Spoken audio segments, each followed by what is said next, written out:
Dom Pedro II, o imperador do Brasil de 1841 a 1889, era um homem muito culto. Antes de completar 9 anos, ele já dominava o francês e o inglês. Falava e lia com fluência também o italiano, o grego, o latim, e poucos sabem que ele também era exímio conhecedor do hebraico, que acabou se tornando seu idioma predileto. Consta que o Dom Pedro II se interessou pelo hebraico ao caminhar um dia pelos jardins do Palácio Imperial e encontrar um dicionário. Como ele era um homem muito erudito, resolveu ter aulas e se tornou fluente na língua. E essa habilidade em ler e escrever o hebraico com perfeição surpreendia os seus convidados judeus.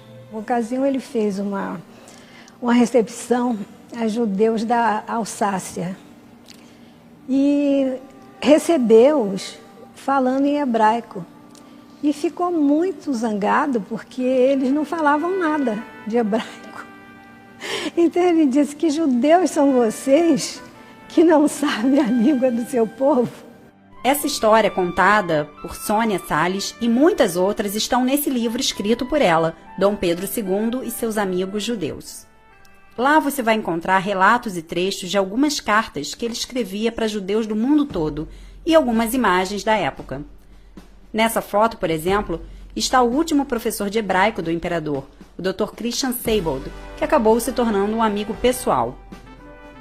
Com o conhecimento do hebraico, Dom Pedro II passou a conhecer mais o judaísmo e acabou fazendo uma viagem à Terra Santa.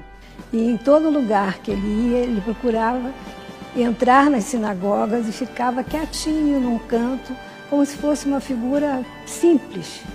E todos se deslumbravam quando ele começava a falar em hebraico perfeitamente e era o imperador do Brasil.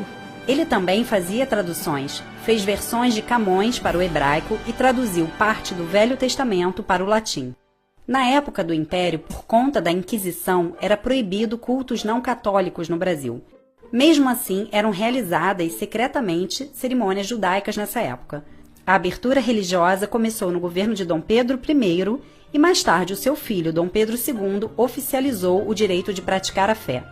No dia 28 de janeiro de 1873 foi publicado um decreto reconhecendo oficialmente a existência da entidade União Israelita do Brasil, que originou mais tarde a sinagoga Shel Gemilut Hassadim, hoje localizada em Botafogo.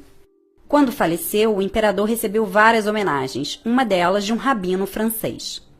Conhecedor a fundo do hebraico, era certamente mais fluente nesta língua que muitos filhos de Israel. Ele não somente amava nossa língua, mas nos amava, elogiava as virtudes de nosso povo e indignava-se com o antissemitismo. Se Dom Pedro II vivesse nos dias de hoje, ele certamente seria um grande defensor do povo judeu.